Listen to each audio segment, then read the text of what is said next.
people of the South, Ndimacheroni, Dumelang, More.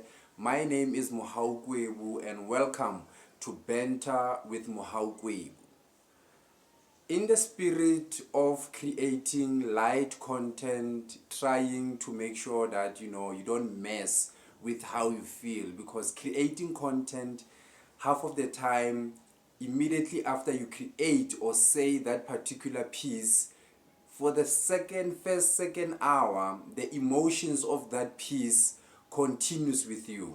So in this particular weekend, I have my daughter in here. I just want to say something in a positive light, something which I feel today it will be my first day making a financial advisement or a financial related episode. I am not a qualified financial advisor. I have dealt with money just like you have dealt with money, but I just want to have conversations around finances and how is it that we are approaching finances.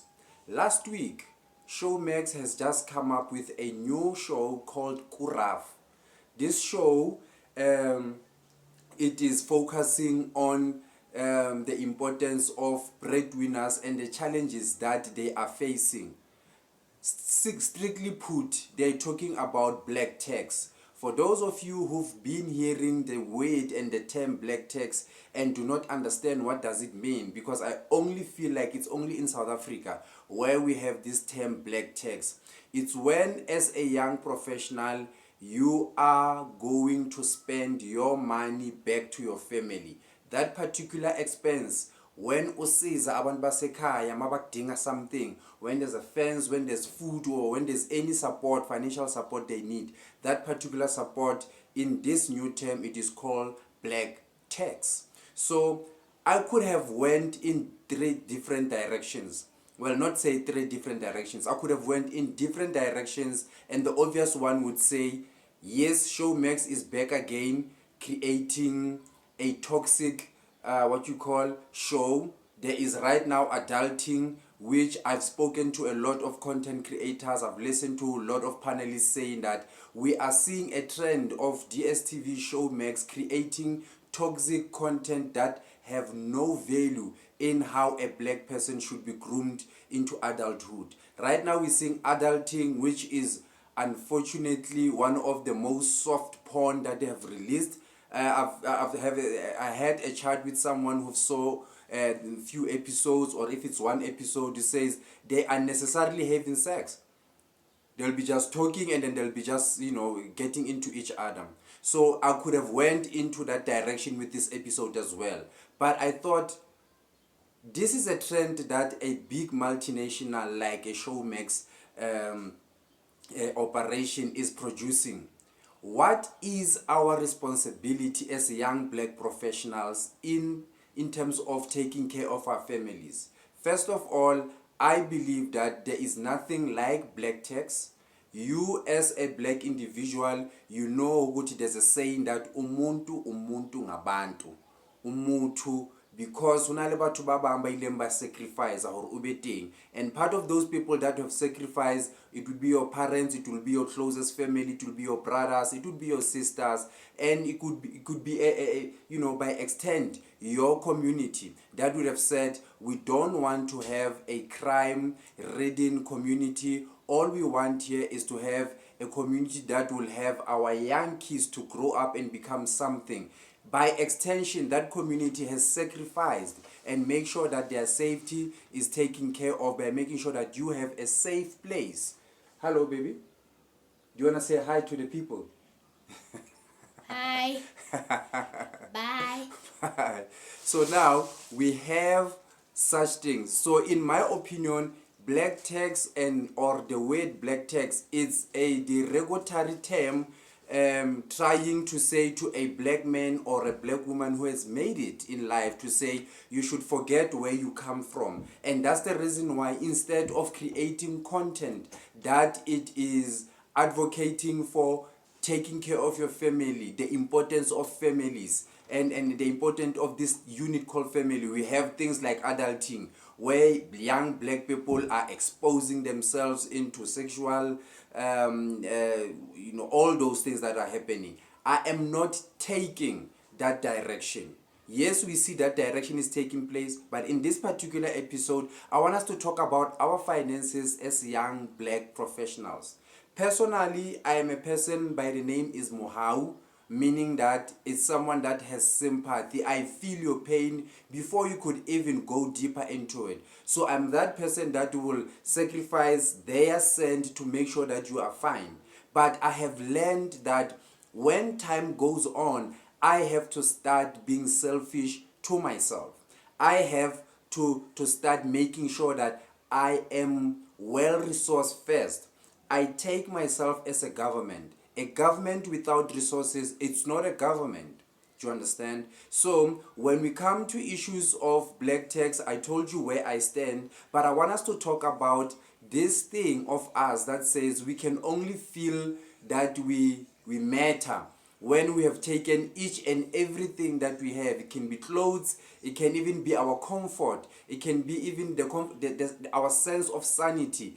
If we could just have people babe right, it does not matter about us. I think it's about time that we need to start re-looking at that particular value in a different way.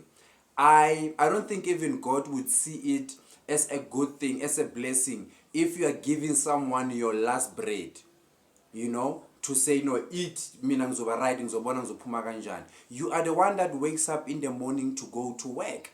I am not in any way saying that we should stop taking care of our families. I'm saying we should start taking care of ourselves.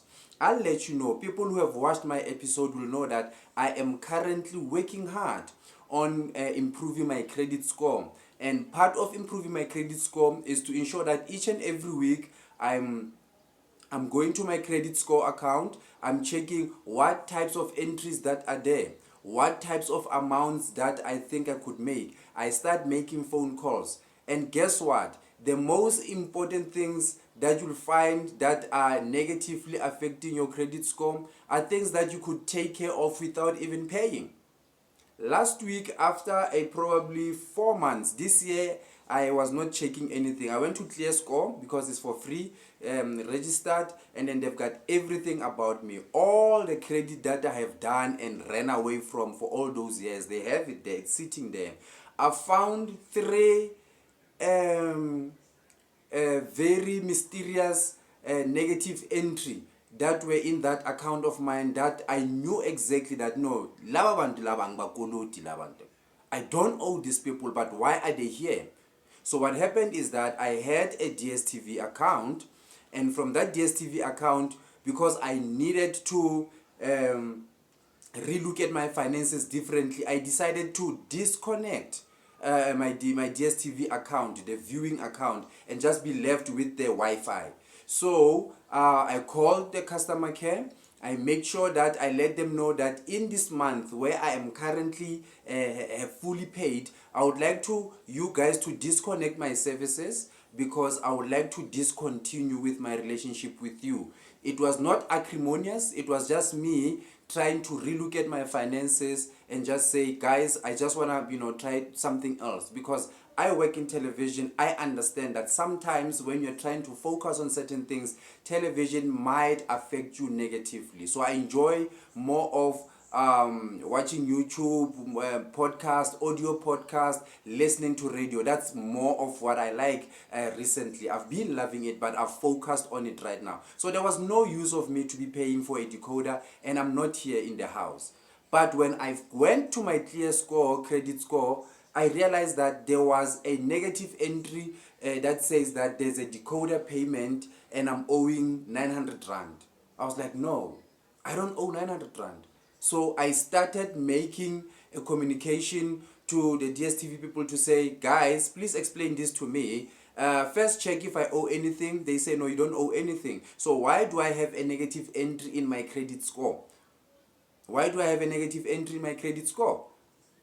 So can you kindly update my credit score and then remove that thing, because it's affecting my credit score negatively. So they've written back to say they're going to escalate that to the relevant department. I also find that I had hollered All that it wasn't in. You know how us black people are. We like to take in funeral policies from this, from that, from that. And in this particular funeral policy, I realized that it was costing me too much, and I ended up canceling it. I think I just took it for 2 months, and I ended up canceling it. Guess what happened? I found there was a negative entry from Holland there.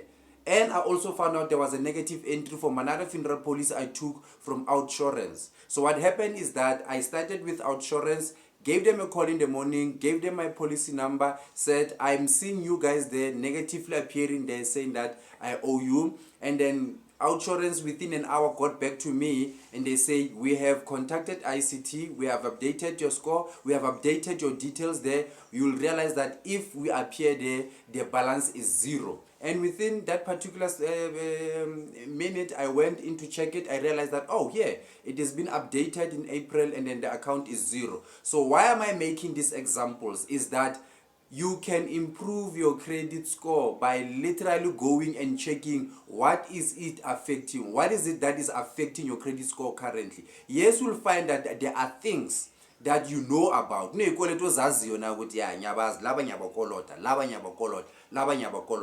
if you have ukolota abantu for isikhathi eside, you'll also realize that they will start sending you settlement offers to say, if you're owing us 10,000, just pay 5,000 and you'll be able to settle this account and get out. Start making sure that you collaborate with those people, because eventually in South Africa, if you are not a millionaire or have not hit iloto, you are not going to do anything without having a good credit score. You're not going to get yourself a laptop to do perfect, nice YouTube videos. You're not going to get yourself a phone. You're not going to get yourself even a small 20 to 30,000 car. You're not going to get yourself a bond, even but low cost. You're not going to get it. So the most important thing is that stop running away, just like me all those years, to say, no, I'm not going to buy. And stop taking advices from people who themselves have bad financial management. I'll be talking to somebody in the hood who literally has not been working for quite some time and telling me that, no, why are you paying those people who said you should be taking that money and then and then do what. It's been 3 months that I've started to focus on my finances seriously right now. What savings have I done? What savings have I done? The savings that I've done, I literally had to drag myself to, connect this money to be pulled away to certain things, because money cannot just idle in your account doing nothing. So the most important thing is to make sure that you pay those people and make sure that you are in contact with them so that they can update that information on the ICT, so that your information and your credit score could start rising.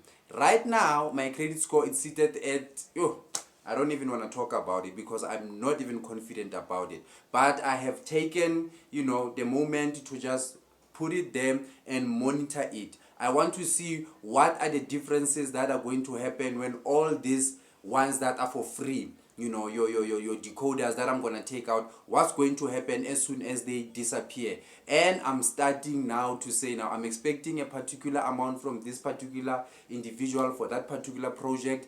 I now starting to make payments slowly by slowly. Those that are giving me offers to settle, I'm settling them, because it's very important. We should not think for now. What's going to happen 10, 20 years down the line when you'd want to get your kids a car, when you want to buy yourself a house? We cannot be renting forever. And there's no use for you to be staying in Johannesburg, just like me, I'm from Free State, staying in Johannesburg for over 20 years, and when your kid is about to go to tertiary, they'll be renting too. They need to be staying in their father's house. That's where I'm looking at this thing for. And I just had this burning passion to say, shows like Gurav that are coming are only reminding us that we're taking the resources that we have and then we're putting them to people that necessarily might not need them. And there is this particular status, somebody might call it a joke, somebody might call it, the reality of life, that sometimes when someone is calling you asking for money, you should not intervene, because God is busy working with them. Why are you disturbing and distracting God in making sure that they are working on this person, to ensure that they are teaching this person on how to deal with the finances correctly? So that's my point, to say, let us be financially selfish with ourselves. Let us make our credit score our friend. Let us make sure that those calls that are coming, even if you don't have money, you take them, you explain to these people, you ask them for advice. I remember there were times when these people that I owe used to call me and I used to hide and run away. Right now I'm seeing the importance of I should have taken those calls and explained myself. And I can tell you right now and confess to you, there are plenty of times that I had plenty of cash that I would have sorted this debt out long time ago. Mara, I took the advice of a foolish man that balega ikweleto zakho. A man who runs away from his debt is nothing but a coward and a fool, because iskoloto hasiboli. Kisisutu siu. Iskoloto asboli. You know, a debt doesn't rot. You know, it will come and catch up on you. It's just unfortunate that we are living in this particular system. We are not people who have generational wealth, people who will come and bail us. We only have ourselves, you know, to look out for, and ourselves to make sure that we take care of ourselves. And even when coming to buying things like cars, I think it's very important to understand that buy what makes you feel happy. Don't ever do things to make other people to revere you and to think. The respect of people is not here or there. They'll respect you today, 2 minutes after you potela mole. Yeah, it's a Mercedes Benz, but it's a 1994 version. It's a Mercedes Benz. It's got, you know, it's not a drop top. It's not a convertible. It's a Mercedes Benz. It's, you know, all those things. Make yourself happy. When my baby came here, it was like, yo, it's a Kasi here. I made her understand that you might view it that way, but I'm happy here. I have never been this happy in my life because my finances are now in my hand. I can literally conclude a month, I still would have money. Right now, I managed to go and fetch you that side while we don't have money, while it's the last week of the month. Do you understand my point? So I'm happy with the progress that I've made. I'm happy seeing myself turning around and taking care of what is important, which are my finances. And I would like to encourage you as well, you know, young black professionals. It's good to take care of our families, but we are number one. Take care of number one the most. You know, you need to take care of yourself once, twice, 3, 4, 5. After the 6th time, that's when you can look for other people. Don't force yourself.